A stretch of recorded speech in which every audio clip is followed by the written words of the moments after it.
welcome to the Infinity Bros podcast, the only podcast that is perfectly balanced, as all things should be. I'm your host, Max Mosier, here today to talk about Stranger Things Season 4, the newest season of Stranger Things on Netflix. I'm here with two other Infinity Bros today. It is Infinity Bro Robbie first. Robbie, how are you? I'm doing great. I'm happy to be here. I am hard Mountain Dewing it right now. Mountain Dewing it so hard. Mountain Dewing it so hard. Scott Higa last week, guest on episode 120, said that if he could build the perfect Infinity Bro, he would pick your shoulders. Robbie, I just want to double down and tell you I would also pick your shoulders. I would like to say that if you want to see my shoulders, you should pay for the Patreon and then you can see my shoulders. You're plugging something we haven't fully developed yet? I just did. Okay, there's not a Patreon officially set yet, but we might be making one. So if you want one, reach out to us. There better be by the time this is aired. If you think we should have a Patreon, reach out to us. Most of you are like, please do not make me pay for anything that you do. And the other Infinity Bro here today is Jarret Curtis. Jarret, how are you? I'm good. I'm great. Hey, go check out that Patreon for sure. You're missing some great context as to why we all have the giggles. I shouldn't have said that. Yeah. Oh, great. Love it. Oh, gosh. Jarret, congratulations on... What'd Jarret do? I was just going to try to pat him on the back for something. There's nothing really to pat him on the back for.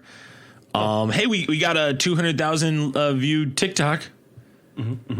That's pretty neat. That's pretty neat. It's not Jarret's, but you know. No, Right. It's not. It's Robbie's again. Robbie's doing everything great on our podcast. Sorry, Jarret. We'll find something. I did something. Someday it's going to transfer to Twitch. Yeah. Sure. Yeah, someday it'll go to Twitch. It's wishful thinking. Yeah, someday it'll go to Twitch. Hey, you know what? We had 6 people watching us this week. This is the rockiest start of a podcast we've ever had. This is great. We're just Mark's not even here, and this is the most Mark intro we've had yet. totally. I feel like the ghost of Mark Jones has inhabited me, and I know there's an inappropriate joke he'd make if I went any further. He's mad. Yeah, he's just vengeful that he's not on this one because I feel like he has a lot to say about this. Yeah, for sure. We have an iTunes rating to talk through real quick before we get to Stranger Things 4. We will get to the advertised content. Do not stress. We will get to that, but we need to make sure we check the boxes first. You can leave us a review on iTunes and Podchaser. We are very grateful for every review we get. Typically, I in the past, Jarret, have been very melancholy about Salty. Yeah, salty, rude, gregarious. Yeah. Flat out evil. I wouldn't say evil, but I think I've been mean. Yeah. Mean is fair, not fair. evil. 2 reviews, and I have committed to this one to not being rude. So I'm going to do my best. Vecna would tell you to chill. Sure she would. And Vecna's this not a girl. Spoilers. Whoa. spoilers. Jeez, Robbie, we didn't even hit the spoiler warning yet. The Infinity Bros podcast. You can leave us a review on iTunes, Podchaser. Rocky start. If you're still here, why? This one comes from ODPH607. It says, To Infinity and Beyond, a podcast. It's a 5-star rating, and they say, solid podcast that really captures your attention from the jump. Great production and a conversation by friends that welcomes you in with funny... What is going on right now? Something's vibrating on my table. What on earth? Okay, Jiminy Christmas right now. Oh my gosh, my PS5 controller's going bananas right now. Right. That's what I would say too for the Patreon folks at home. Great production and a conversation by friends that welcome you in with funny takes and solid points of discussion. Check it out. #ODPHpod. Thank you for the review. I am not supposed to say anything mean or make any jokes about this. This is my favorite review I've ever seen. It's a 5 out of 5. I give this review 6 out of 6 stones. Robbie, what do you think? I'm pretty sure our level, you're a 3 unless you rank Zane, so I think it's a 3.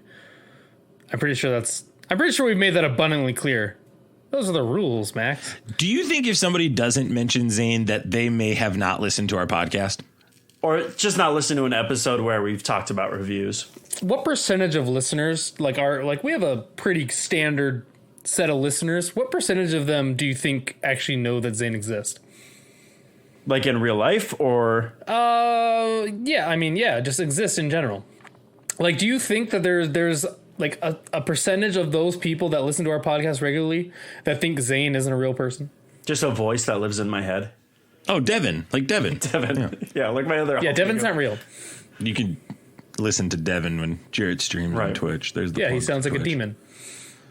Yeah, Robbie, I would lean into the 20 to 30%. Have never heard Zane's voice on the podcast. I think 20 to 30% don't know Zane exists. I'm right there with you. Yeah, I'd go about a fourth. Yeah, 25%. 27%. That's going to be my exact guess. Right on the money. I like that. I don't know how we look that up. Maybe a poll of some sort. Is Zane real? This ODPH podcast, do you think they know that Zane exists? Highly doubt. I give that a 5% chance. Yeah, that makes sense. Yeah. They did say we have great production, though, so they clearly haven't listened to this episode yet. Oh. Yeah, right. That's kind of... You're doing great. Well, we don't know how you've mixed this in the future. We just know that it's unhinged right now. I know. The point I make, though, is that this for sure is my most PG-13 episode for me. I don't know what that means. And I don't like getting inappropriate, and I've made some jokes that I already have to edit out. Okay, and hold last on. week. Okay, let's hold on for 1 second. Do you remember the Jackass episode? Yeah, you guys talked about penises for a good hour and a half. Yeah. We didn't talk about penises for an hour and a half. Kinda I did. said that, hey, you're going to see some Pen 15s in this. Be warned, if you watch Jackass, it's not like that's a new thing for Jackass. Sure. You guys kept coming back to the Pen 15 thing. No. Mark kept coming back to the Pen 15. I did not come back to the Pen 15s. Thank you very much. Go back and listen. Let us know. Wait, yeah, we'll have to run the tape. Right. What episode was that? Pay for a Patreon and then go back. It won't help you at all to go back. You can go back for free, but please still don't just listen. pay for a Patreon just in case. That was the worst episode. I can't believe you guys did What a that. great plug. It wasn't the worst episode. A lot of people liked that episode. The first half of that episode was phenomenal. I had to turn that episode off. It's a great episode. It was only good because Mark was there. You did not tune in today to listen to us babble about previous episodes of our podcast. You came to hear about Stranger Things Season 4, the newest season of Stranger Things that has come back after 1,000 days off of the air. Obviously, it showed in serious? 2016. I am serious, Robbie. Written and created by Ross and Matt Duffer. It stars Millie Bobby Brown, Finn Wolfhard, Winona Ryder, David Harbour, Gatton Mazzaro, I butchered that name again. Goodness gracious. Caleb McLaughlin, Natalie Dyer, Charlie Heaton, Joe Keery, Noah Schnapp, Cara Buono, Sadie Sink. I want to make sure I'm not getting into spoilers here. Maya Hawk and Priya Ferguson. We'll leave it at that after that. I'm not going to get any more spoilers after that. I feel like you're fairly safe going through the cast list. Yeah, there's a couple people I don't want to say just in case people are trying to hear our thoughts on it. It did just come out Friday. We're going to give our non-spoiler reviews on the front end while rating the show, and then we will do our spoiler rating on the back end. So for those that are on the fence about this, I know a lot of people, guys, that really haven't started this series. And I think this season's getting more press. Well, maybe they watched one season, but they haven't continued past the first season, or they never got into it. So what I want to do is rate rate just this season, and then we'll talk about the series as a whole as well as season 4. So before we get into our ratings, I want to make sure that you as the audience are familiar with our rating system and how we rate things here. So I'm going to go ahead and put the bumper for that right here. Here on the Infinity Bros podcast, everything is ranked from a 0 to 6 point scale. 0 meaning horrible, and 6 meaning absolutely excellent. If all of the Infinity Bros rank something a 6, it gets an infinity step. We're going to start with you, Robbie. Can you give us your non-spoiler rating of season 4 and briefly touch on a few things, but please keep the spoilers away? Oh, boy. I really like season 4. I'm really, really enjoying season 4. I think it's up there as one of the best seasons so far. I'm going to give it, as it sits right now, a 5.5. I think it's hard to give it a 6 because it's not finished. We still got a ways to go. Can they finish this up in a glorious fashion? So right now I'll sit at 5.5. I'm teetering towards 6. I'm really, really enjoying it. I'm really enjoying some of the things they're doing. I saw one review earlier that talked about how they thought some of the storylines weren't that important, but I'm enjoying and I'm invested in every single storyline. So I'm really enjoying it. 5.5 out of 6. You need to watch this season. I've been told that the Infinity Bros are like overly optimistic about everything, and we tend to give a lot more 5 and 6s than we need to. This is a 6. For what we have now, I have literally 0 complaints. I think every episode, start to finish, has captured me. Sure, there were some that were a little slow, or I would say storylines that were a little slow, but ultimately every episode fully paid off. I am losing my mind over this right now. I cannot wait till July. I'm telling everybody who hasn't watched the other seasons to go back and check them out. This delivered and then some. I think the additions to the cast and the characters that they introduce are phenomenal. And even the change in directors and writers gave me more than I expected. It added some horror elements and just paid off in spades. Well, the people that are saying we are really optimistic clearly have not heard me talk about things, because I am not Mr. Optimistic on this show. I'm Mr. Negativity a lot of the times. I got to tell you, though, Jarret, I am right there with you, dog. Robbie, I understand your rating, and I think it's completely fair to say I can't give it a 6 till I see the next 2 episodes. So maybe I should have clarified this. We can rank just volume 1 of season 4. As far as I'm concerned, volume 1 of season 4 is a 6 out of 6. If this all holds up, this is the best season of Stranger Things, and I'm including season 1, which would be a strong number 2 for me. Robbie, you made a great point. You said there are some people that have said that certain stories do not work as well. There's a specific storyline with a group located in California that I think they reference a lot, that they say, hey, these guys didn't really do much. I would really strongly push back on that. And we're actually going to talk about one thing that I think got missed by a lot of audience members today with that group. So I'm excited about that. So maybe a little plug to keep listening. But I think this is Millie Bobby Brown's strongest season, and she's had some great seasons. This really is her carrying the weight of this character. I think this is one of the best villains we've ever seen. Basically, how I'm describing this villain without giving any spoilers away is Thanos mixed with Freddy Krueger. And I really feel like this villain, I'm hoping this villain is the villain of like season 5. This is the final season, dude. No, next season's the final season. No, nope, I'm pretty they sure have one more. They got a final season. They got a 5th season after this. Are you sure? I know they have a final season after this. Yes. They have one more season after this, Robbie. You can look it up. They do. They have one more season to go. I know that. I can confirm. I swear they said this was the final season. No, season 5 is the final season. So I'm hoping that this villain is it, but there's a chance that we could see something happen, and we'll talk about that in the spoiler review.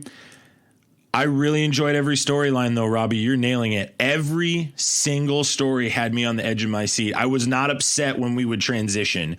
And there are certain shows that I've watched in the past where I've been like, holy cow, I want to get away from this story to get to this story. I did not feel that way at all in this arc. Jarret, I agree with you. I think this is one of the best 6s I can give. This is like up there with, as far as I'm concerned, in television, this is up there with WandaVision. This is up there for me with Severance. This is up there for me with Ted Lasso. This is up there for me for From. There's just some great shows that have been going around this year. And man, did this show deliver. And 3 years was a long wait, but a tremendous job by these guys. We'll break more down in spoilers. I'll also add this. The season 4 trailer was the best trailer I've ever seen in terms of a television trailer. I think the season 4 trailer with the remix song they had in that was just awesome. How they showed Vecna out the gate. Really, really love everything they're doing here with the marketing. Season 4 is a must watch. If you have not watched Stranger Things, how I would sell this show to you is this. This is a show that you will have somebody you're rooting for. Somebody in this cast is worth following, in my opinion. And I think everybody can relate to somebody on this show. And that's unusual because in most shows you sometimes you feel like you can relate to a character, but I think every type of person is represented in this show. And I like that. And I think that's really there's excitement in that. So that's how I feel about this show. 6 out of 6 for me, 6 out of 6 for Jarret, and a 5.5 out of 6 from Robbie. Man, we should have gotten Zane's review. Who? Zane's got a lot of good thoughts on this. Yeah, exactly. 20% of the people are like, who the heck is he talking about? So we are going to transition to our spoiler time now to talk about this show. We are going to be spoiling everything about this show. So if you have not seen Stranger Things season 4 yet, this is your last chance. This is your spoiler warning. This is Prepare yourself. an Infinity Bros Prepare yourself. spoiler warning. All right, guys, real quick before we get into the spoilers, can you rank the seasons from the perspective? And you can obviously talk about why you'd give season 4 the specific ranking in comparison to the others. What are your ratings of the previous seasons, and where does it rank in your pantheon for you? Season 1 was so novel in what it was trying to do. I think that like the sort of kids on bikes genre got a renaissance with the start of this, and so season 5 still holds like a golden spot in my Season memory. 4 or Sorry, season 1? 1 and holds a golden spot in my memory as like really kicking off something cool. So that one sits at a 5.5 for me. It is only shadowed by season 4 so far. That is the only reason it's a 5.5. There are some things that I'm like, man, looking back, they didn't age as well as I would like them to, because I went back and watched season 1. It's still phenomenal, still a must watch in my opinion, but 5.4 for that. Season 2 stumbled a little bit in my opinion from the first season. I don't think it's bad by any stretch of the imagination, but that one's sitting at a 5 for me. It did some interesting stuff. It pushed the narrative along.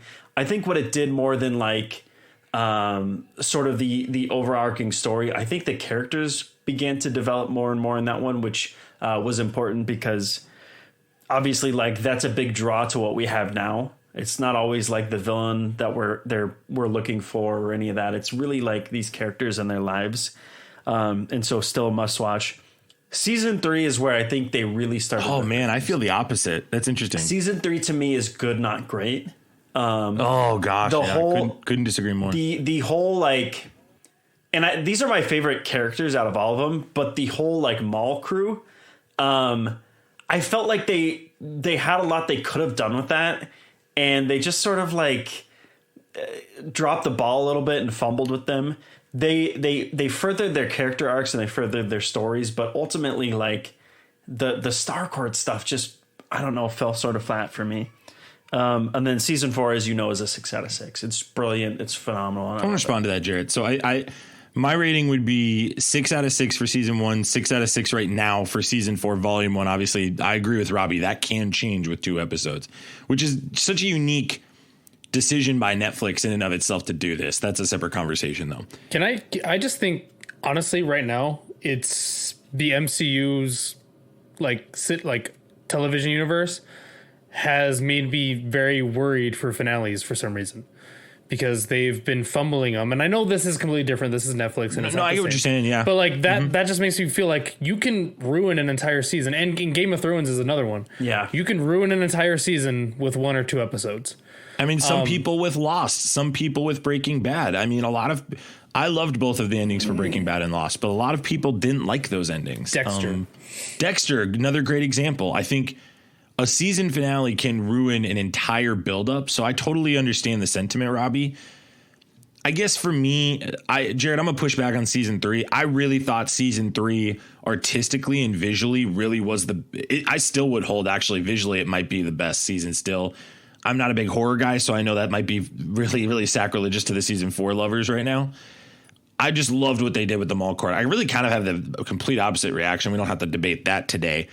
But I'd give that a 6 out of 6. But I completely agree about season 2. I'd give season 2 a 4 is how I'd look at it. But I look at that as kind of the filler. I think the Duffer Brothers didn't know in season 2 how to respond. I think season 3 and season 4, and I would rank after that. I'd go right now it'd be 4, 1, 3, 2 would be my order.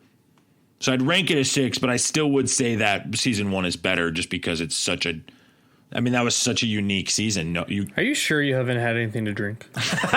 I love Are that. you positive? No bevies tonight. That's my opinion on it. You're being ridiculous right now. I'm sorry, Robbie. I'm sorry. Robbie, go ahead and rank me. Yeah. Correct me, Robbie. Yeah, teach him. I have the exact same order as Jarret. It goes okay, maybe no, not exact same.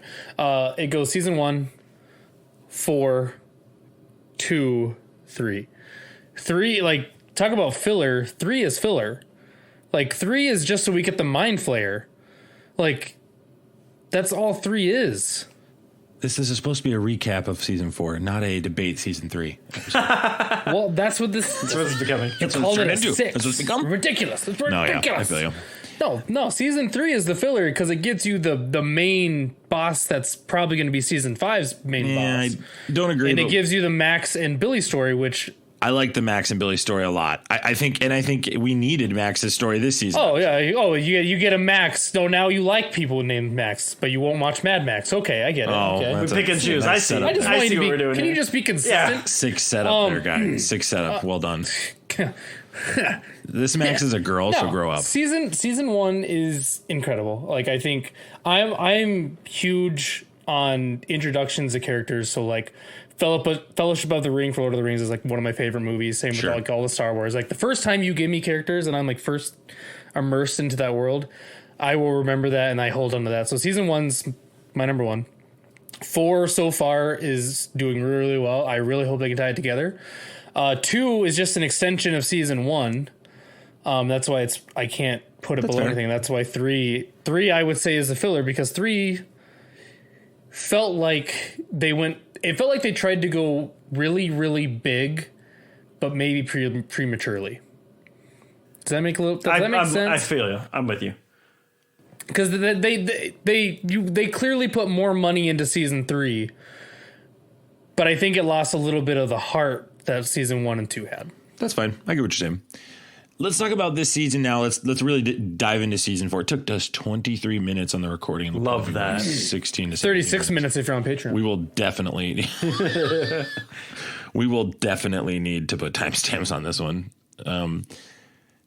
Before we start in the review, did we feel like the age of the cast played a part in this? A lot of these kids look way older. Did we feel like this hurt the story? I think it helped. Right? Like especially with Lucas's character, I think it enhanced what's going on here. Like I really do. I actually agree too, but Charlie Heaton looks like a 30-year-old. Yeah. Okay, fair enough. I mean, Charlie Heaton looks like he should be. I mean, he already looks like he should be playing the Joker in the next Batman movie. But like, I mean, but Charlie Heaton's looked old since they started. sure. I mean, but he just looks. That guy looks like he's been smoking like 6 packs or a pack of cigs a day since he was 3. But I mean, Sadie Sink is 20, and we're supposed to believe she's playing a 9th grader. I'm just like, I'm just shocked that she's 20. So like I would never have guessed that. No, I would have never guessed she's 20. I would have said she's like 14. And for me, I don't think it enhanced it, Jared. I wouldn't say that, but it was noticeable at times. It wasn't enough to take me out of the whole experience and be like, oh, this was I didn't enjoy myself. I do wonder if next season it's going to hurt it, but it's just a question I had. Let's talk about this show. Let's dive into a couple different things here. We're going to categorize people. So usually when we do a review, we have categorized individuals. There's so many individuals in this one that I feel like we really have to categorize them in groups. So what we're going to do is we're going to do the Russian group. We're going to do the California crew. And then we're going to do the Hawkins gang. And there's a lot of people to talk about specifically in the Hawkins gang. And then obviously 11 will be the fourth pillar. We will go to 11 last because I think she had to carry the most weight. And I know that Vecna kind of crosses over between Hawkins and 11. So we will discuss those things. But let's start with the Russian arc. Let's start with Hopper's reveal. Did you like the reveal that basically the way he made it to Russia was he just fell off the ledge? Or did you feel like that was lazy storytelling? Because there's 2 things that I would maybe go, this is a problem potentially, and that would be one of them. Him just falling over and them not seeing him. That kind of bothered me a little bit, but I know that Joyce and Murray needed to get out of the situation. Did you feel like that was lazy writing or was like whatever? This was the worst. To me, this is like, of the sins that are unforgivable, this is the one. Because, like, we watched, if you go back and watch season 3, we watched everybody in that room get vaporized, like literally turned into ash immediately. And we're supposed to believe that, like, when the explosion happened, he just sort of fell over and nobody saw him. Like, it's hard sell. To me, it's not egregious to say I can't give it a 6, but I did feel like it was a hair lazy. Jared just called it the worst sins of all time, but then give the season a 6. I was just going to say the same thing. I wouldn't call it that. I'm just of this series, like, this is one of the worst sins. I just think it was really lazy. There were way better ways to do it. And it's one of the few problems I have, but that's that. Robbie, what did you think of Hopper in Russia? Talk about your perspective with him, Yuri, the other guards. Did you like that storyline? This is one storyline that the critics are kind of calling a drag, air quotes. And I wouldn't call it a drag. I think it's curious. It's not necessarily, it's not like you need it, but it's an interesting story. And I assume that something's going to come into play with, like, the Demogorgon that they have, and the Russians are like, the Russians have to get involved again somehow, right? Because, like, if they don't, why are we doing this? Like, why didn't Hopper just die? Like, why are we diminishing, like, his death in season 3 just so Joyce can have something to do? Like, I'm enjoying the story. I don't know where it's going, I guess. And we may not know till season 5. So I like it as its own little side thing. I don't mind when we go there, because I think it's very suspenseful still watching Hopper, like, and all of them go through these different things. Yuri was hilarious. Yuri was brilliant. So I've liked all the characters, and I like them having to fight the Demogorgon and all that. I think that's interesting. I just don't know, where's the direction? Where's it going? That's what I was on the edge of my seat to the Demogorgon fight that they were going to have with the Russians. I totally knew it was coming. We'd seen it in trailers, and I was eating it up. The build up to this fight was absolutely brilliant in my perspective. And the storytelling with Hopper, yes, should he have been limping as well? This is the other area I was going to say, Jared, in the show. He should have been limping after he broke his legs and he's making the run out around Russia, right? His foot was falling off. Right. He should have been limping, but he wasn't. And I can let those two things go, because this whole journey is Hopper having to rebuild himself as a person for what will be this huge showdown in season 5. They clearly will need him to move forward the arc in season 5, whether that's him and the Russians, him, Murray, and Winona Ryder's character, Joyce. I just know that Hopper will play a quintessential piece of the puzzle in season 5. So I really enjoyed personally watching this rebuild. The Dark Knight Rises, Robbie, is kind of how I envisioned this story arc a little bit, where Bruce Wayne has to climb out of the pit, and the only way out is up.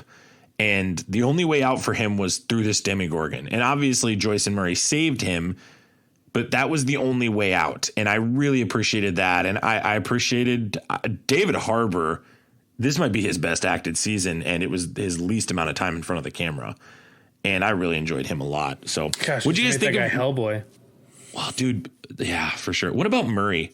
Is this guy not you referenced Yuri.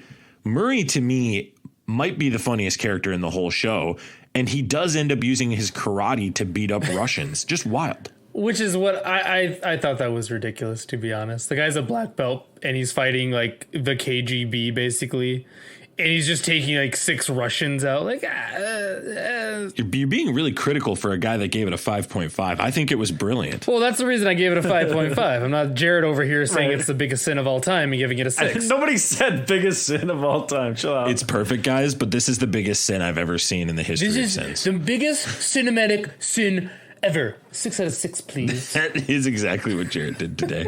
That is exactly what Jared did today. Go back and play the tape. Brilliant. Play the tape, boys. No, I really liked Murray, man. I thought Murray was hilarious. I thought Joyce kind of got the shaft in regards to a character, but I didn't need Joyce to do anything this season. She had to do a ton of heavy lifting the first 2 seasons with Will. I think I was okay with her taking a little bit of a backseat. And I think where she picks up will be when her and David Harbour's Hopper are together these last 2 episodes. I think that's where she's going to get a way bigger arc and allow more to do. For me, the Russian story arc was a 6 out of 6. I really enjoyed it. Yes, David Harbour's feet could have been better. Yes, Jarret, I agree. His feet should have been falling off. And yes, he could have had a better way to get to Russia, but I didn't care. And I think everything else made all that okay. And to me, that is great storytelling. Let's head over to the California crew, where we get introduced to Argyle, who I believe is the second funniest character of this season. The Stoner man. The Stoner. Edition. Great edition. I loved this edition. Jarret, you're shaking your head. Tell me more. I love Argyle, but Eddie's in this season. Man, you're a big Eddie fan. I'm all in. See, I don't know, man. Argyle looking at Murray and saying that the risotto slaps. I was just like, it's so good. It's brilliant. I really, really liked Argyle. I really thought Argyle was a great Ed. Jonathan Byers as a character is so melancholy and dark and just doom and gloom. And for him to have a character that provides levity was incredibly, I felt like it made his character better, but also let the guy live a little bit in the context of a very stressful 4 seasons of show. I mean, that guy has been through the meat grinder just as much as his brother has. So I really liked Argyle. Robbie, did you like Argyle? I loved Argyle. I might name my next kid Argyle. Fantastic. That's a great name. Guy's awesome. It's a great dog name. That's a good dog name. I love that, like, Jonathan noticed that, like, Argyle was, like, off of his weed a little bit. And it was like, go to the van and relax. He's like, yeah, I should go to the van and relax. Because he was like experiencing the real world for a little bit there. And he's like, go smoke some weed, my guy. And then he's fine. Go get blitzed out. You'll be good. I liked when he met Eden. He met the girl Eden. Oh my gosh. They go to the back, and I'm kind of expecting them to be making out. They're not even making out. They're just sitting there looking up at the ceiling, smoking pot. Just hitting those giggle sticks. Yeah.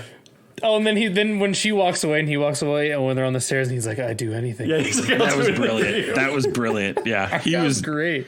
Argyle was such a breath of fresh air. Argyle is what Jonathan needs, because Jonathan now, like, after all the Nancy stuff, like, is it blasphemous to say, like, I don't really care what Jonathan's doing anymore? Oh, Jonathan's toast. Nancy's not going to be with him at the end of this. No, he's not. But, like, I don't give a crap what Jonathan does anymore. Jonathan's just there.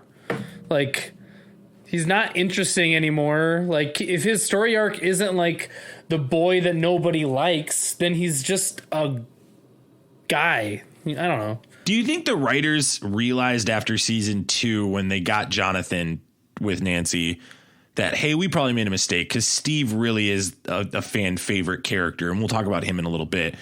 But, like, well, it's because Steve's story arc he's redemption. Improved. Yeah, it's been amazing. Like, I love Steve now. Everyone hated Steve, but everyone loves Steve now. But that's why they love Steve so much, because they hated him. Yeah. But Jonathan, everyone just kind of felt bad for, and they're like, oh, Jonathan got the girl, and then it's just like, oh, Jonathan's still very depressed.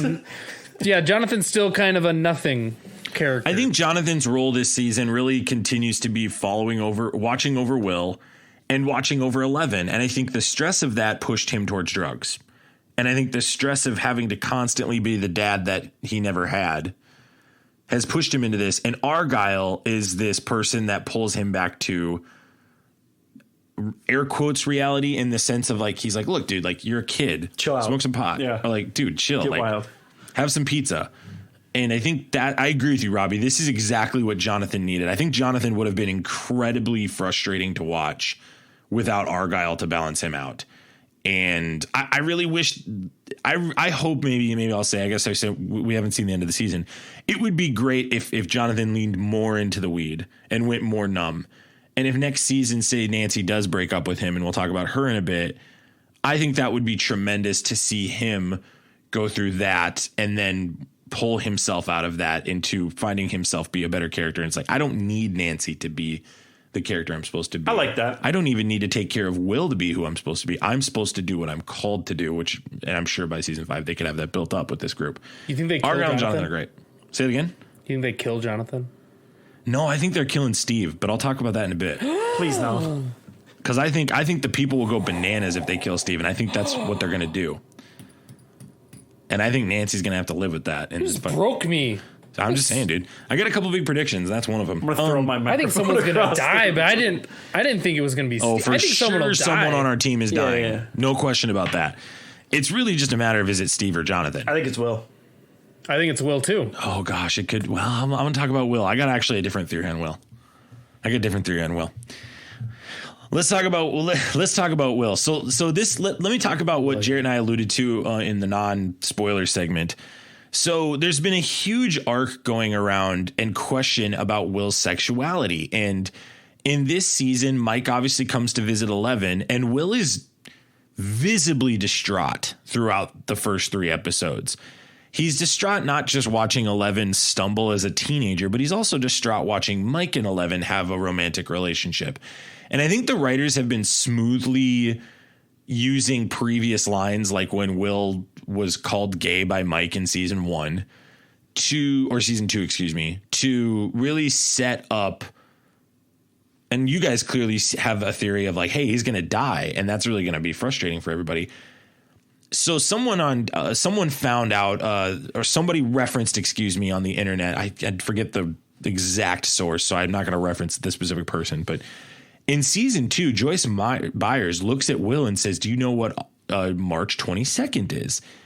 And it's when he's possessed by the Mind Flayer, and he goes, no. And she goes, it's your birthday.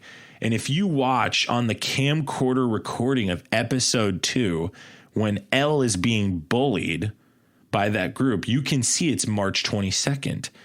Will Byers is not upset that he's in love with Mike. He's upset that they all collectively, Jonathan, Joyce, Elle, Mike, they all forgot his birthday. And Joyce left the country. So I think if my belief is this is going to set up Vecna dying at the end of season 5. And then Will once again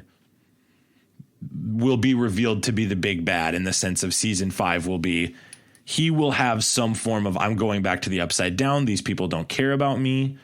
I'm done with them, and he'll get corrupted. But this time he'll voluntarily go back, closing that arc. And then next season, 11 will have to, in my opinion, have a fight with Will, her friend, and have to make the choice of, do I kill my brother to save everybody or not? Because I think Vecna could be the big bad, but I think it would be really, really interesting to watch him die and then go, okay, now what's season 5 supposed to be like? Well, we know Vecna's not the big bad. He's a general. Exactly. That's what they said. So there is a big bad. You said it's the Mind Flayer. Talk to me about what your theory is about his death here, Jarret. Tell me more, because you and Robbie kind of had the same theory here. What is your thoughts, Jarret, around Will? So I think they're trying to pull us in that direction. And it's for all the reasons that you stated, right? Like, they're building this up with him where he is really being introspective about his friendship with everybody and trying to figure out where he stands. And his conversation with Mike is really telling about this. And I think that because he was so key to every first part of, the series and really kicked off everything that Stranger Things is, I think if you remove him from the board, right, the stakes get that much higher for everybody else. Now this is not just a battle of we're tired of fighting these things from the other side, blah, blah, blah. Now it's like you've taken so much from us. You took Barbara, you took all these characters throughout the series. And so I think he is the final straw where it's like, no, we're taking the fight to the Upside Down. We're tired of losing people. We're tired of waiting and responding. Now it's our turn to go on the offensive. I think that's the plan for season 5 regardless, Jarret. I just don't know who that person is. I think that's more likely for me to be Steve. But go ahead, Robbie. I think it's a combination of both of what you're talking about. I think Vecna is going to use how Will is feeling to affect the group as a whole. I think Vecna could do one of his Vecna or the Mind Flayer could take over Will, and he can describe to them, you didn't remember my birthday. I was this piece that you saved, and now I'm nothing to all of you. And then use Will either to kill him or just to make everyone feel guilty. Because how does Vecna work? Vecna works on trauma, right? So now if he can make every single person in the group have trauma, Vecna can now Freddy Krueger everybody. Everyone That's already has. a really great point, I know Robbie. everyone already Robbie, has that trauma, is a but tremendous point, Robbie. everyone already has trauma, obviously, but like he's like Vecna needs like direct Something big, point. sure. You can't stop thinking about it. Trauma, and if he takes Will and like reminds them what Will was, and takes Will from them, I think that can kind of big tremor in the friend group. I think too, there's a very real chance that every group experiences some loss. So by that, I mean, we could see Steve die, we could see Will die, and we could see like Murray die. I think that's kind of where I could see things going. Murray jumps in front of Hopper as the Russians are shooting, or as a Demigorgon's about to eat him. Will has this issue, and then Steve dies. And then, Robbie, you're nailing it. You create a collective trauma. Now Vecna can strike. And I want to talk a little bit more about what I think will happen to the group in Hawkins, too. I think there's another thing that they're setting up on the board right now. So we'll talk about that in a minute. I want to. Can I mention something real quick? And we don't have to spend any amount of time on it, but There's so much to talk about. I know there was a conversation going around. I can't remember who I saw it from on Twitter, where they talked about sort of a metaphor between the possessions that Vecna does, or the curse of Vecna, and people who experience thoughts of suicide.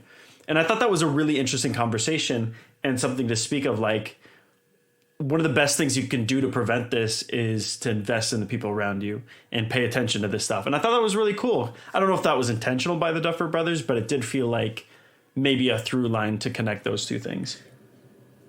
I mean, I think that speaks to kind of what's going on with Max, where they were like, you need to talk to somebody. That's what I'm saying. So yeah. I think that makes a lot of sense. Like if they like actually talk to each other, and that could even feed into the Will stuff. Like Will isn't talking to anyone. No one's talking to Will. Like there's a lot of this where like they're a friend group, a connected friend group, but they're disconnected and they're not talking to each other, and they all have this collective trauma that Vecna is obviously going to exploit probably in these next two episodes. There's so much to talk about. I love that theory, Robbie. I love the collective trauma, and then he can attack them all theory. I think that's a great theory, Robbie. Mike and Elle, this relationship continues to grow, but then it stalls with the fight they have before Elle leaves. Mike kind of felt the most sidelined, to be honest, and I am including Will and Joyce in that. I think Mike, his role was just to lead the group to the next thing this season. He'll do more of the heavy lifting down the stretch. I don't think there's much to say there. Do we want to talk about Hawkins, or do we want to talk about 11 and Vecna? What do we want to talk about? Let's go Hawkins first. So Hawkins, there's a lot to talk about. So with Hawkins, we see obviously Lucas step into a role as a basketball player, makes the game-winning shot in the championship. By the way, Jarret, I had to think that you loved the editing of the D&D game. Oh, that was phenomenal. Finishing with the basketball championship. That's one of the best 5-minute sequences I've seen in a long time. And I also liked that it was Lucas and his sister both making the game-winning shot, per se. I thought that was really well edited. And I thought, again, this is why I talk about personality-wise. There are people who are like, I'm not sport guy. But I think you can relate to that moment of playing a board game with your buddies and landing that shot. I thought that was really well done. And so we watch Lucas do that. We see Dustin obviously is working with Mike, but he's frustrated that Lucas is playing basketball, so he has to gravitate back towards Steve. Him and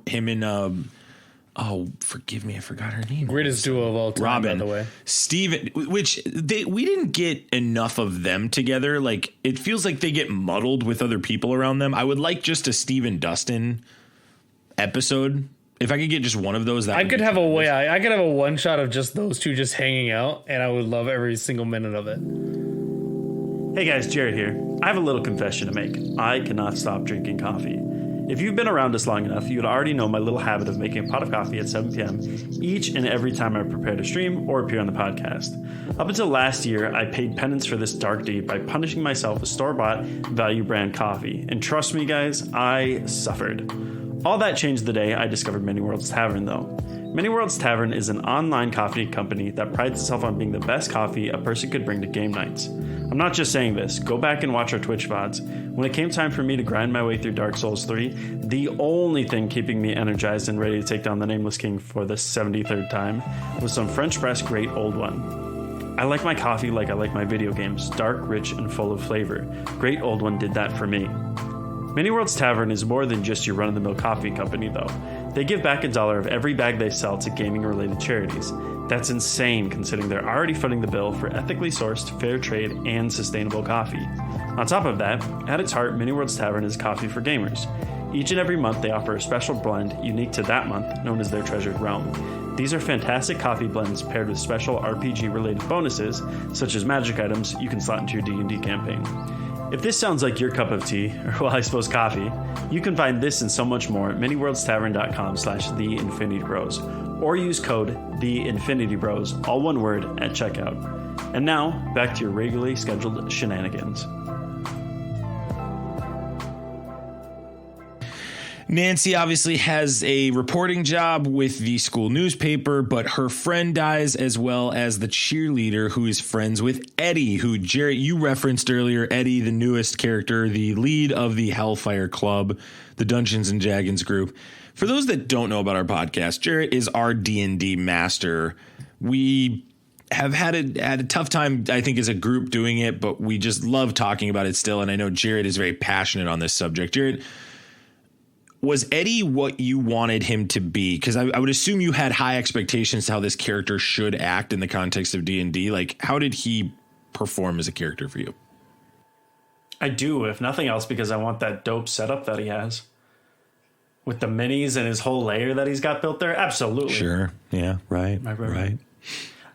Eddie to me is like, I don't know how to explain this. So one of the things that I like about D&D, and especially when I run it with my students in my club, is like, it is sort of an escapism thing that people do, a way to conquer like metaphorical demons and give you power to conquer real ones in your life, right? Like, people feel excited about accomplishments all across the board, whether they mean something or not. Like, ultimately, most trophies don't mean anything, but it's the stories and the camaraderie and the stuff you build along the way, which is why that sports scene, you know, him making the game-winning shot paralleled so well with D&D, because people from the opposite camp can understand what those feelings are like, whether you're somebody who's really into sports or somebody who really is into D&D or video games or whatever your escape is. And so his character I really enjoyed because I related to a lot of the same stuff as him, and I grew up around a lot of people who were like that as well. Like, I grew up in a trailer park for a time. A lot of my friends lived with relatives rather than a parent at home, and were single. You know, I really enjoyed his character, and not just like from a story perspective, but I thought he was incredibly charming. Like, his addition to this was phenomenal. I think he at first to me seemed like a huge jerk. Yeah. And I believe that was very intentional in their writing, was to give him that. But as it went on, and obviously he witnesses the very first murder, and we will talk about the horror element when we get to the Vecna part of this review. When he witnesses that, that's when his character truly comes to be, in my opinion. And when you realize that separate one, you see him, he's actually a very soft character. When he got with the cheerleader initially, I was kind of expecting him to just like try to sleep with her. Yet what he wanted to do was smoke weed and get to know her, really? and build a deeper relationship. That at all. I got that vibe. I just did. That's just what I got. And whatever but the point I mean is he zigged when I thought he was going to zag. And I really appreciate that in a show and a character.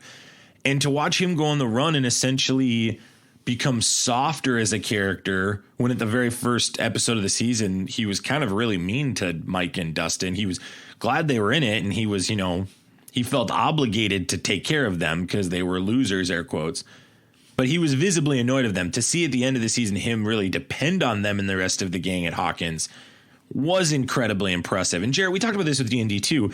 Historically, D&D has had a visceral reaction from suburban communities like we see in this their whole, like, the way they approach the satanic panic and the conversation around D&D. And like, I deal with this stuff all the time. I'm very active in my church. I am a Christian, and I have to constantly explain to people that, like, listen, there's a perception about these things and some of the hobbies that we enjoy that just simply aren't true, or like they may be true for individuals, but as a whole, like, these are better things than they might be portrayed as. And so the way they address the stigma in this, I loved that. I totally understood that.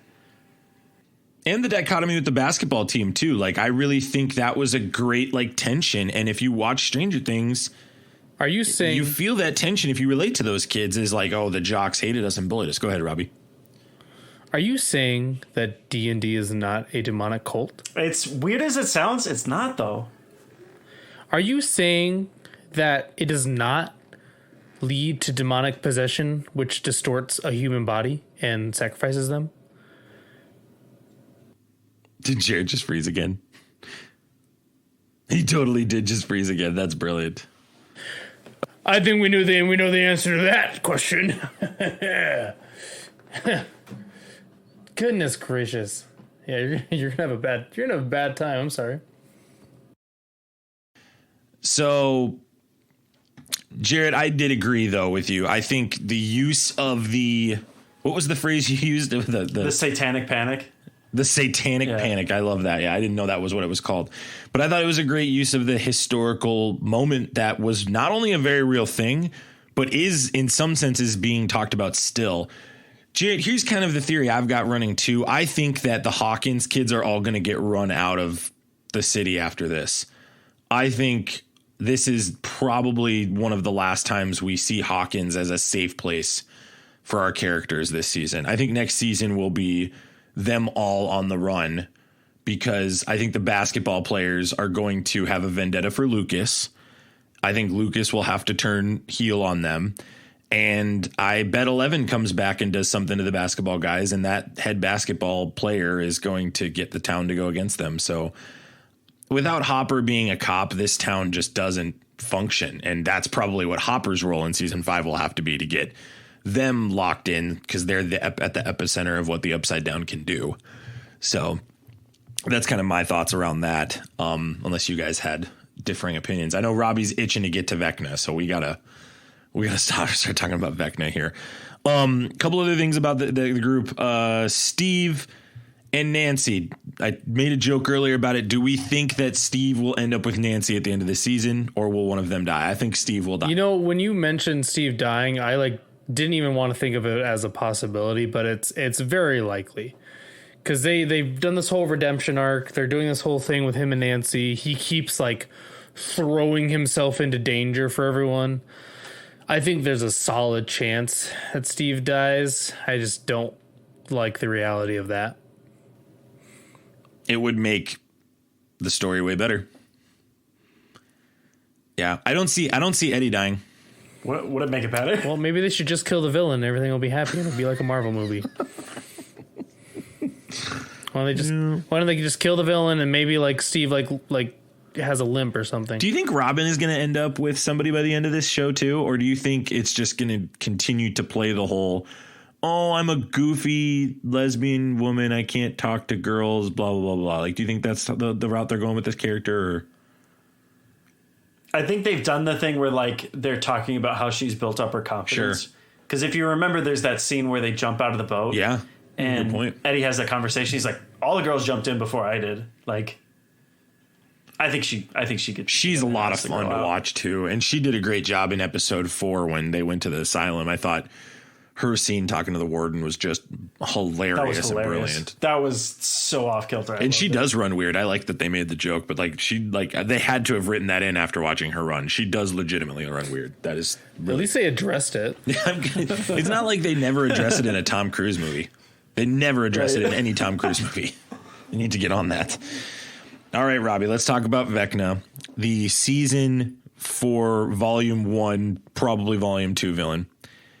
We come to find out that this is the original number 1 of the loony bin, as I'll call it, that is established in this. And he's also the son of Victor Creel, who we haven't even talked about him yet either, in Victor Creel's family.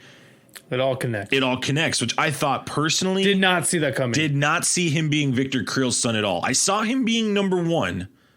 Probably around episode 6, but I did not see him being Victor Creel's son. I thought that was incredibly well written, and Martin Brenner essentially is the reason all of this is happening, right?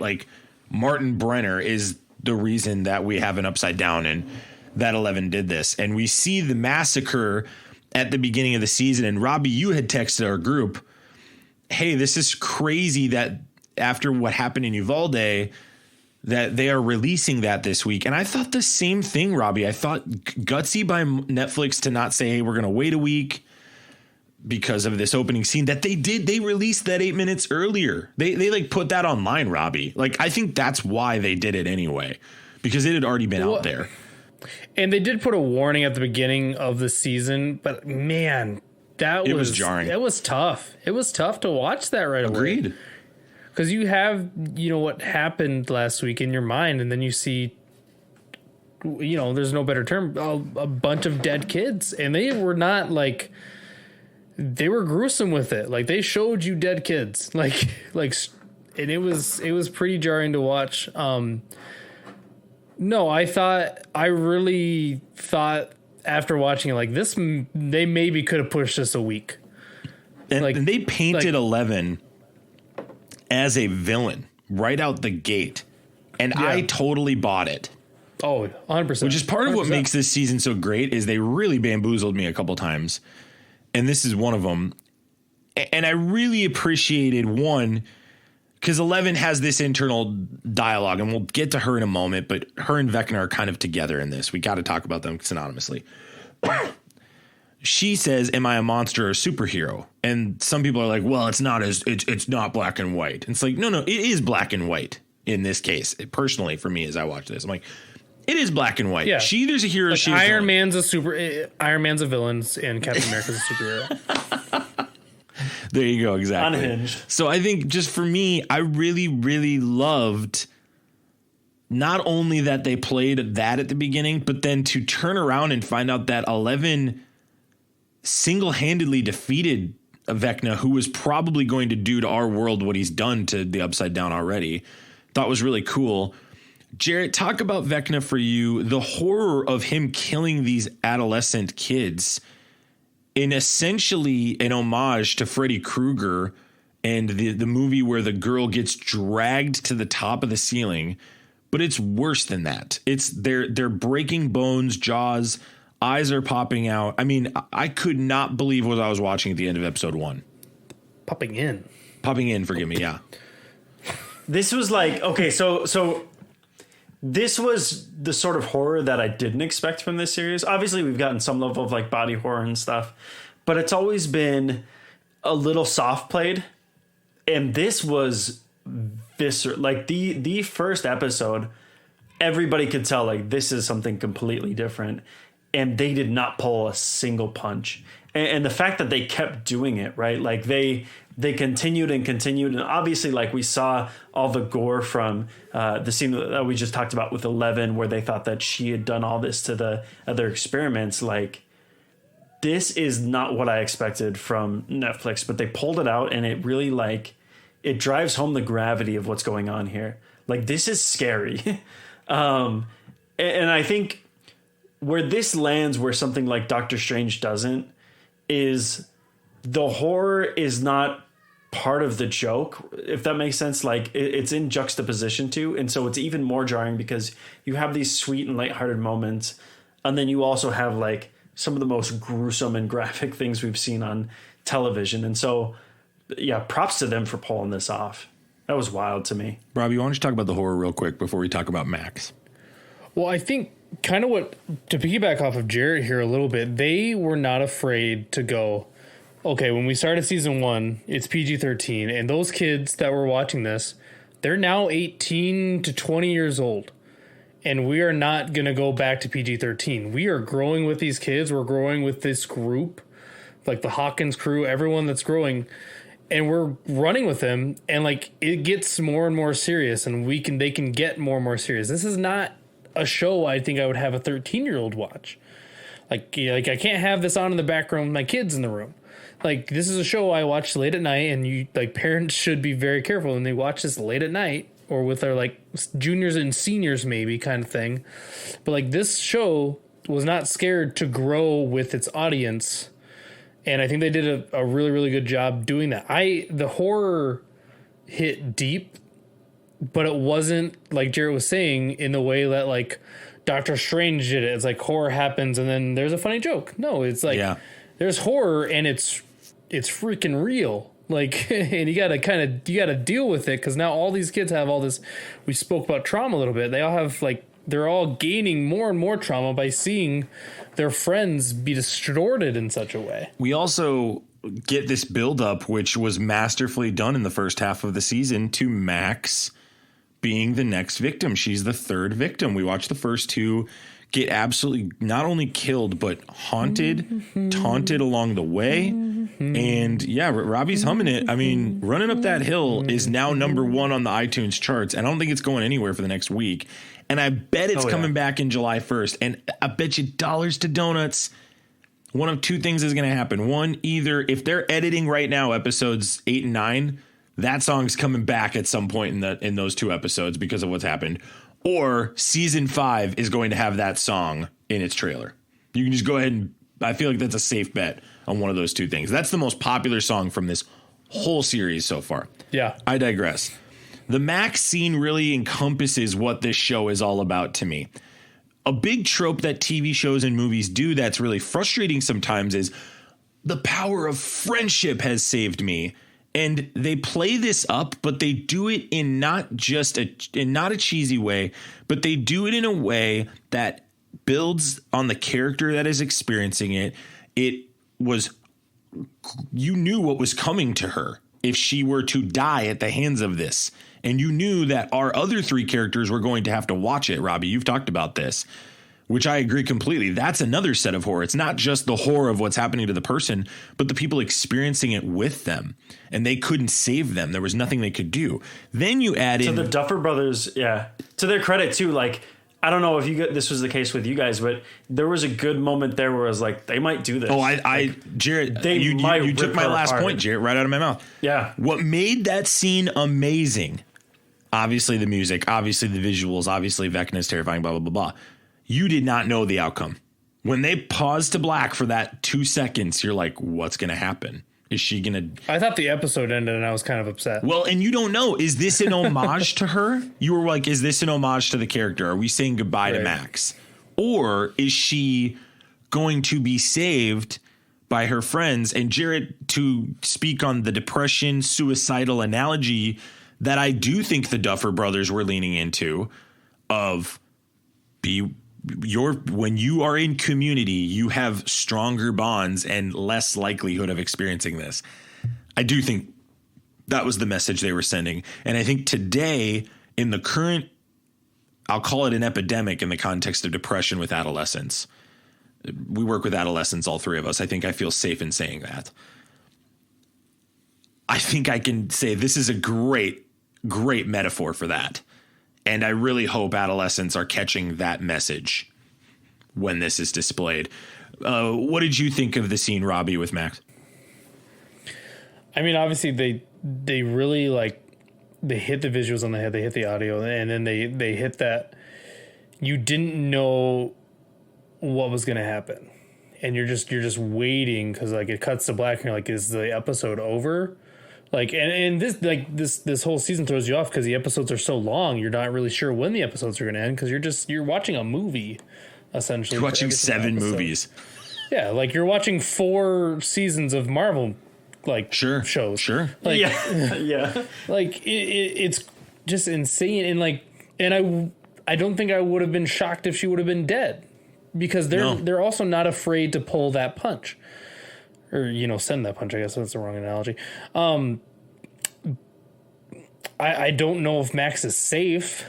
I'll say that still. I think there's still a chance that Max, Vecna could still get Max because now they're, they keep reminding her headphones, and they're constantly making sure she's still ready because as soon as she lets her guard down, Vecna's going to be right there. Let's get back to Vecna here then, Robbie. Vecna has to make a big move against 11 to get her ticked off. He's got to kill somebody, right? We've kind of alluded to this all episode. Is it Will? Is it is it Max? Is it Steve? I really think this villain has to kill somebody very major. I mean, Mike. I think Mike is the number one target. I think the trouble with Mike is what does Vecna go for trauma-wise? Because now that I'm thinking about it, like, what has Mike sacrificed? Like, everyone else is... Mike and Dustin and Lucas haven't really sacrificed that much besides their friends, you know, going through some stuff. Sure. Everyone else has had to deal with some big things. Yeah. So, like, what has Mike had to sacrifice so far? I don't know where Vecna goes with that. Well, what about Nancy? I mean, Nancy, could that be the catalyst to make the group frustrated? Because obviously at the end of the season, he does the whole villain monologue, which I thought was funny. It was like, let's give him a monologue, have him put his hands behind his back and start talking in a British accent about his plan to James Bond. Like, that was also a little bit on the nose, in my opinion, but it needed to happen to connect the remaining dots. But I think Nancy could be dying too. I think this could just be our last, like, kind of doing what we did with Max, but in the reverse way. It's like, okay, we feel safe now that Max lived and now Nancy will die. I don't know. But I feel like Vecna's got to kill somebody to make this season really count for him as a villain. It's going to be one of the four boys, right? It's either Mike, Will, Dustin, or Lucas. Like, like one of them, I just assuming is going to die this season. Like, and I think that's... I think to Max's credit, though, like, Nancy did have the vision with Barb. What is her name? Barbara? With Barb in the pool. So, like, it's not unfounded. You're well, right. and that would hit Mike, which would hurt 11. And Steve. It would hit Steve. And Steve. It would hit Jonathan, which will hit Will. I don't know if Nancy carries that weight. I think you're right, Robbie. I think it has to be the major four, or it could be Max. Max is 11's best friend in theory, best female friend. Right. I just think Vecna, the one thing he's missing this season is a major kill.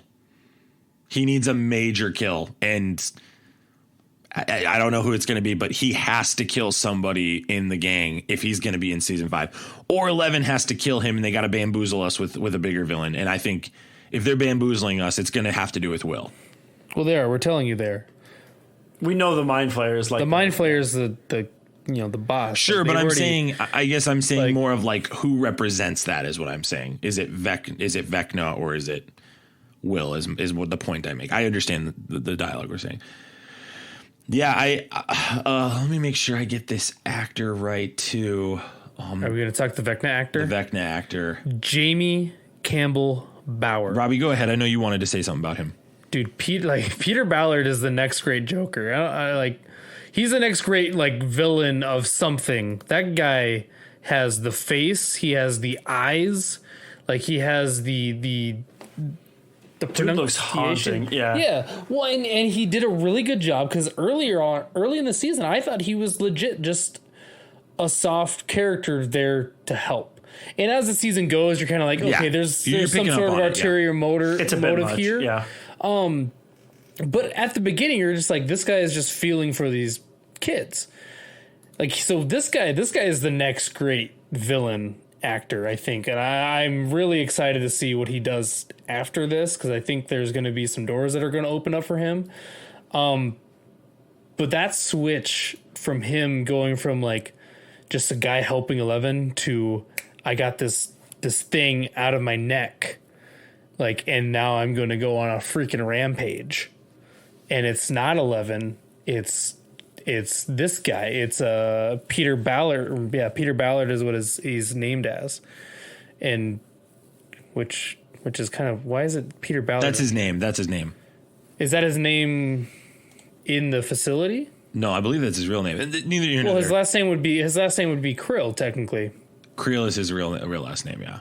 Right, but he's got major Bill Skarsgård vibes too from It. Extremely, that's what I was thinking. Major Pennywise. If they wanted to do a Pennywise remake, call this guy up too. That'd be the other. No. If they got to do a Freddy Krueger remake now. That's a great point too. He'd be a great Freddy Krueger. I mean, he's a great villain. Robbie, you nailed it too. For in television today, what makes a really great show is if I can't predict what you're doing and your writing does show me along the way and I just never connected. And that's what this show does. And that's why I'm way, way more likely to forgive things with the Duffer Brothers.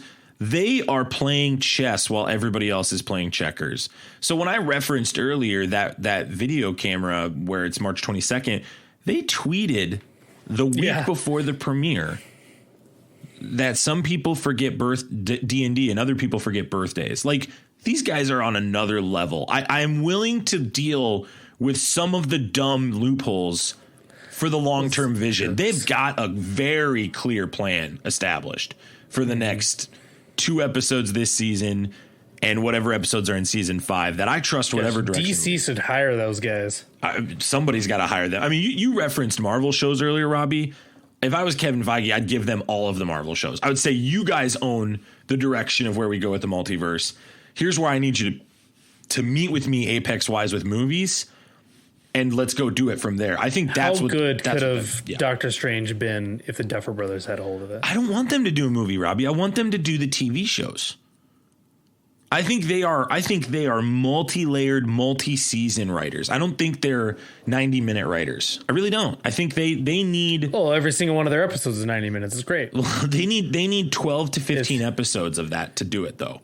Well, but they only get 30 minutes in a Marvel. That's another argument. I think Marvel better watch Stranger Things here and go like, hey, you know what? We can go 50 to 90 minutes. Hey, you know what? Content sells because people will binge it. What if we do a good job? People will binge it. What if we do a good job and end the season well? Yeah. What if we do that? Let's close with 11. That'd be wild. 11, our main hero, and we obviously find out through the eyes of 11 that Martin Brenner is alive. We obviously get that homage to him at the beginning of the season when we talk about the massacre that happens in Hawkins. But Brenner's back, he's alive. And then Sam Owens, the other scientist, essentially tells 11, look, we're at war. We're not going to win without you. And I think for me as a viewer, I was led to believe like, oh, it's the war with the Upside Down. And no. It's not the war with the Upside Down. It's the war with one. They know exactly who Vecna is. And they're not telling us. And so their whole time they set up this project called the Nina Project, which I thought was a masterful way to get into the backstory of 11. I thought the de-aging thing was wonky at times. However, it worked in the context of the storytelling. Robbie, I agree with you. I really didn't pick up on number 1 being around till like episode 6. Like, he just was a filler character in the background for so long. They did a great job of giving him enough screen time to make it noticeable that he was there, but not much after that. What did you guys think of 11's arc this season? Obviously, she's just absolutely devastated at the beginning of the season by probably some of the Hall of Fame worst bullies I've ever seen. That girl and her little posse. Yeah. I mean, they were brutal. Angela sucks. Angela's the worst. Angela was the worst. When 11 hit her in the nose, I was like, and what's the problem? I was like, this is fine. I was like, she's bleeding on the nose. Who cares? She didn't have to go to the police for that. I was like, are you serious? Like, that was ridiculous, but yeah. I got big Rugrats vibes from Angela. They got the same name, like, Angelica vibes, 100%. Angelica, like, screw this chick. 100%. Jarret, what'd you think of this arc for 11? I thought it was fantastic, and I think that some of the stuff that they touched on. Oh gosh, so season 2 is hit or miss for me.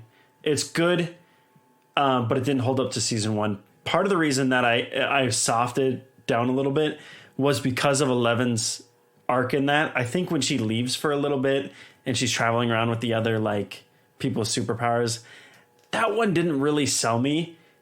With the stuff that's going on in this and the fact that somebody else survived the experiments, this season made that season better. That bumped up my rating. And I love the journey that she's on here, right? She's devastated because she thinks Hopper is gone.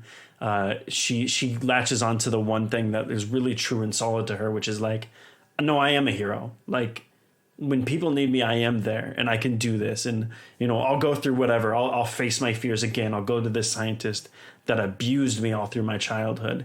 And I'll still do this for my friends. Sure. And I love that. She is the superhero. I agree. That was the big message I wrote down in my notes about this season was, you are a superhero. Stop believing that you're not. And 11's arc, Jarret, you nailed it. This makes seasons 1 through 3 better. We have a full grasp and understanding now of season 1 of why Brenner was chasing her. He was chasing her because he thought we had another Vecna on our hands. That was why he was chasing her so religiously. It wasn't necessarily because 11 was bad, but we were led to believe that 11 was bad. Additionally, this really makes Brenner look even worse like as a character. He is like truly he is the Frankenstein of this series. No question about it. And this is showing what happens if Frankenstein got a second chance to take out the first monster.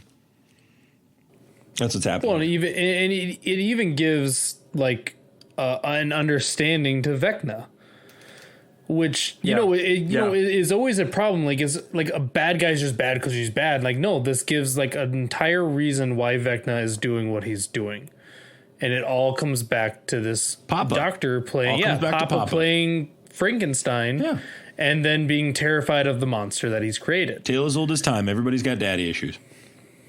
Yeah. Right. I mean, like that's what they're leaning into. I mean, and it's a facetious joke, but I make the point of like, I really thought it was layered, and we're not going to really get into depth with the Creel discussion, but I think Creel the whole time was a setup to really send you down a path of like, hey, really all that the Creel thing is it's an entry point into the Upside Down, and the boy was the problem the whole time. The other thing that I've noted, and this is kind of why I lean really heavily into Will being a bad guy, they describe Will as emotional in the first season. That is what Victor Creel describes his son Vecna as, an emotional young boy. There's a part of me that still thinks Will might be the bad guy. We don't know what Will was doing in the Upside Down in season 1. We don't know what he did in there. And I think that will be explored in season 5 the same way 11 has been explored. And we could come to find out that there's more evil to Will than we think. And we may have not gotten the Will back that we had. And it's a huge plot hole. They kind of got to explain it. How did Will survive the Upside Down if Vecna was in there? And everything else. How did he survive with Vecna in there? I just don't, because Vecna was sent there the day that Will was sent there. I understand what you're saying. Like, and I think the Will turning heel, like, makes sense. I don't know if they're going to go that deep to it. I think in my head, that doesn't make sense. I think they'll stick to kind of what you said at the beginning. Like, Will is, you know, the boy that was saved, the boy that was lost, and the boy that was saved. And then everyone just kind of forgot that Will even existed, and his mom kept giving him a bowl cut. And now the boy needs to get those emotions out. And Jonathan didn't give him any weed, and now he's just like, he's lost and looking for direction. And I think and his friends suck, and everybody forgot his birthday. Yeah, and I think that's something Vecna can exploit. And instead of killing him, he will look at that and be like, I can use this as a way to turn the group. I don't know. I like that storyline. I like that for Will. No, I just make more of the point of, Robbie, I guess the point I'm saying is the Duffer Brothers are way too smart. Yeah. They have covered all their bases. They have been on top of everything. I have a very difficult time with us not knowing what happened with Will in the Upside Down. And I think now that we're going back to 11's story prior to her being released and hanging out with the gang, I think we're going to see that next season. And I don't think it's going to be as pretty and clean cut as we think. And this ambiguous emotion that Will has, I think the writers are leaning into it to make the audience think it's a sexuality thing, to then zag to a different storyline, which is fine. It's because the audience naturally latches to that, I think, with the interaction with the girl and how Mike is being looked at. But there's more to Will than meets the eye. And maybe I'm like way off base or I'm being too aggressive with his future, but there's something there in my opinion. And I really think the Duffer Brothers are setting up a big moment with him. And it could be his death. You guys kind of predicted that. I think that's a great example. That could be it too. It's got to come full circle. And something has to happen here with Will. He is far too important for them to be forgetting his birthday. Can't we just kill Mike? That's like, just get rid of Mike. If they killed Mike, really the only one ticked is 11. Yeah, well, there you go. That's all you need to do. You just got pissed. And Will. You piss off I mean, we'll be mad, but like 11's the one that can do something about Nancy won't even care. She'll be just hanging out with it. Yeah, I like the fact that like I can't even tell their brother and sister. Like, they haven't even made that connection once this season. Like, oh yeah, they're still brother and sister. Sure. Like, I don't care. Like, who cares? Like, worst parents of all time. Where do the Stranger Things parents rank in the pantheon of worst parents? All the parents are the worst, man. Like, except for Hopper and Joyce. But that's the point of this, though, because it's like an 80s style show where every single parent is like the prototypical, crappy, do their job, read a newspaper, watch TV. Oh, all these kids are the worst. Stop doing all them drugs, kind of thing. Like it's great. They are making the show as if they were making it in the 80s in that regard. Will's dad really truly is the ultimate. Will's dad is Nick Gillette. I know no one knows who Nick Gillette is. You mean Mike's Nick Gillette is a friend of ours, and that is 100%. That's Nick Gillette. You know what? Will's dad is Nick Gillette. Nick's daughter runs in. Dad, there's a portal to an upside down that's threatening our reality. How about you stop eating my pancakes? Yeah. All right, I'm gonna go fishing. Right, so you gotta go mow the lawn again. Can you start paying your rent to be here more often? No one understands this besides our friends. Yeah, that's fine. It's an inside joke. We all hope to be part of one day. So. Any predictions to the end of the season that we have? I really don't know how you can predict this show. I mean, I could not have predicted the direction they went with Vecna here. I think they did a great job. I really tip my hat to the Duffer Brothers.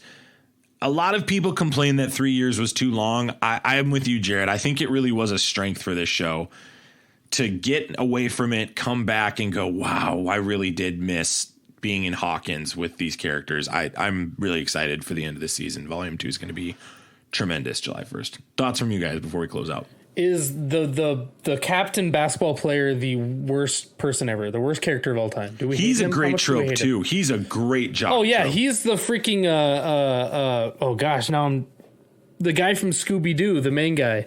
The guy with the blonde. He's Fred. Yeah. He's 100% Fred. He's creepy Fred. That's incredibly disrespectful to Fred, but okay. but that's the trope that they're going for. Like the all-American boy. Like, he's basically a politician and he's, 18 years old. Yeah, that kid is totally going to be a senator in 20 years in this universe. Yeah. And I hate him. I just want to punch him in the face. Yeah, he has no substance. He doesn't really have an opinion. He just flies by the seat of his pants. Yeah. Totally. And he's just leading. Yeah. And it's going into that, again, that 80s trope of like the cool kid now is going to go cheat up the D&D guys. Yeah. Like, I get what they're doing. I just hate him. I don't like him at all. Yeah. Love it. I love it too. I'm just looking through the cast and I'm just thinking of who's expendable? Who's going to die? None of them. That's the problem. I mean, in reality, none of them are expendable, and the expendable ones are not worth killing. They're not going to have the emotional weight. Lucas isn't worth killing. I think Lucas has a huge amount. I think if Lucas died, that would be a tremendous problem for everybody. Do you think so? Oh yeah, I think Max. Think of Max. Okay, but that's like just with Max though. Like that's the biggest connection. And the whole thing where because they built up this thing where it's like he's trying to exist in both worlds. He still is very important to these. Which I love that storyline, but I don't know how much weight it holds. Like looking at the other ones, if they die. Like, the only if Will dies, it's the kid that was saved that dies. If Mike dies, 11's pissed. If Dustin dies... Dustin's not dying. He's the safest of the group. They can't they will not kill Dustin. They won't ever let fans will revolt. The only truly expendable person is Eddie. No, he doesn't have enough emotional weight. No. Argyle ain't going anywhere. Yeah. I think Max is right. I think Steve is very much on the chopping block. Because I think he carries a lot of weight. He carries weight with Dustin. He carries weight with Nancy. He carries weight as like being the muscle that they've created him into be for this group. I think Jonathan holds the least amount of weight. That's I don't think true. that would. I think Robbie holds more weight than, or Eddie holds more weight Robbie than really wants Jonathan dead. Yeah. Because he's nothing now. He's just the guy a that wet noodle. somehow got yeah. He's the guy Argyle's that friend. everyone. That's his role. Yeah. I'd be more upset if they destroyed Argyle's van than if they killed He's Jonathan. like 50 years old playing a 19-year-old kid. That guy not that old. looks like his face just is falling to the ground every time. Yeah, it's been falling apart for 10 years. That It makes no poor sense. guy just has a resting, sad face. He just, I don't want to dog on this because he's probably like a really nice guy, but he does look I'm sure he perpetually is. tired. Perpetually depressed. Yeah. Like he hasn't slept in years. Sure. I mean, and it's fine. He's a great actor. Does a great job. It's just Shout out, I don't know what we're doing now, but shout out to Noah Schnapp for playing Will Byers and still sticking with the bowl cut. Yeah, dude. Boys rocking it. He wanted to get rid of it this season. They still came out with the bowl cut. I can't That poor believe they guy. did that. Like the kids in high school now, Everybody his mom else has isn't changed like their looks completely. And Yeah, he's like his mom isn't a loser. Like Joyce is like a little weird. Oh, Joyce is a little weird. But okay, can we talk about how Joyce had just $40,000 and she just got it from the bank? Can you imagine if somebody asked you for a ransom of $40,000? Like, Oh, it was the college fund that Hopper set aside for 11. Is that what it was? Did I miss that little snippet? oh, see, this is Duffer Brothers writing again. See, and I just missed that. Just But, joined us. So. Well, we're way over, and editing this episode is going to suck. Yeah, good luck. All right, thanks. We love you. 3,000. Bye. Check out the Patreon. Well, Robbie, thank you so much for coming on and making time for this, dude. And thank you for sharing your opinions. And I hope that Steve dies. I hope Steve doesn't die. I hope Jonathan dies. Hopefully. I know. That's why I said I hope Steve dies. I hope Jonathan lives for the rest of eternity. In the I hope universe. Argyle. I hope they'll make an entire show on Argyle. Give me an Argyle spinoff. I'm all in. Yeah. Give me Argyle, Steve, and Dustin just chilling. Steve's dead, man. Jarret, thank you so much for coming on, and I hope that you have a great rest of your week. Hey, thanks, buddy. Appreciate that. Man, yeah, you too. Hey, thank you, Infinity Bros Universe, wherever you listened, however you listened. Thanks for making us part of your podcast experience. You can check us out on Twitch, Facebook, Instagram, Twitter, and join our Discord. All of these links are in the links in the show notes. You can also see our timestamps if you want to go back and listen to specific portions or just overall rate us on iTunes. If you're still here, we'd love it if you leave us an iTunes review. We'd love to read it on the air. I promise if you leave it, I'll be nice to you like I was to the ODPH podcast. Thank you to them for the shout out. And thank you to our friends at Many Worlds Tavern Coffee. As always, love you guys 3000. We'll talk to you soon. See ya. Bye. Bye.